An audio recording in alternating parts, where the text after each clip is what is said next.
नमस्कार, स्वागत है आप सभी को। आज की विषय है, हे कन्हैया क्या बिगाड़ा था मैंने तुम्हारा। एक औरत रोटी बनाते बनाते ओम भगवती वासुदेवाय नमः का जाप कर रही थी। अलग से पूजा का समय कहाँ निकाल पाती थी। बेचारी तो बस काम करते करते ही एकाएक धड़ाम से जोरों की आवाज़ हुई और साथ में दर्दनाक चीख। कलेजा धक से रह गया। जब आंगन में दौड़कर झांकी तो 8 साल का चुन्नू चित पड़ा था, खून से लथपथ। मन हुआ दहाड़ मारकर रोए, परंतु घर से उसके अलावा कोई था नहीं। रोकर भी किसे बुलाती, फिर चुन्नू को संभालना भी तो था। दौड़कर नीचे गई तो देखा चुन्नू आधी बेहोशी माँ की रट लगाए हुए है। अंदर की ममता ने आंखों से निकल कर अपनी मौजूदगी का एहसास करवाया। फिर 10 दिन पहले करवाए अपेंडिक्स के ऑपरेशन के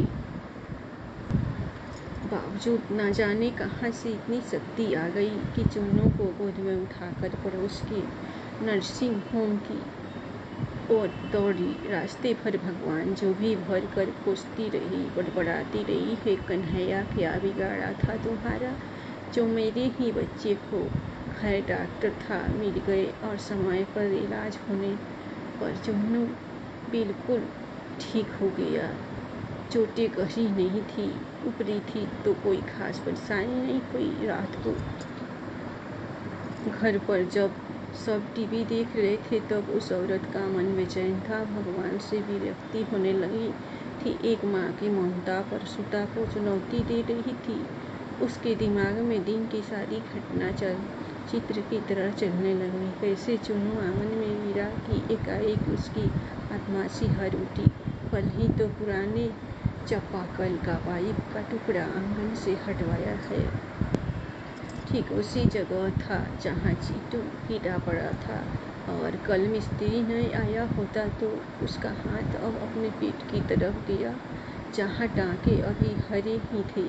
ऑपरेशन के आश्चर्य हुआ कि उसने 20-22 किलो को उठाया। कैसे वो आधा किलोमीटर तक दौड़ती चली गई। फूल सा हल्का लग रहा था चुन्नू। वैसे तो वो कपड़ों की बाल्टी तक छत पर नहीं ले जा पाती। फिर उसे ख्याल आया कि डॉक्टर साहब तो 2 बजे तक ही रहते हैं और जब वो पहुंची तो 3:30 बज रहे थे। उसके जाते ही तुरंत इलाज हुआ, मानो किसी ने रोक रखा था। उसका सर प्रभु चरणों से सदा से झुक गया। अब तो सारा खेल समझ चुकी थी। मन ही मन प्रभु से अपने शब्दों के लिए क्षमा मांगी। तभी टीवी पर ध्यान दिया तो प्रवचन आ रहा था। प्रभु कहते हैं, मैं तुम्हारे आने वाले संकट रोक नहीं सकता, लेकिन तुम्हें इतनी शक्ति दे सकता हूँ कि तुम आसानी से उन्हें पार कर सको। तुम्हारी राह आसान कर सकता है, बस धर्म के मार्ग पर चलते रहो। उस औरत ने घर के मंदिर में झांककर देखा। कन्हैया मुस्कुरा रही थी। धन्यवाद। आप लोगों को ये कहानी पसंद आई होगी तो आप लोग लाइक सब्सक्राइब दिल खुलकर श्री कृष्ण के नाम पर कीजिए और प्रेम से बोलिए हरे कृष्ण हरे राम, राम राम हरे हरे।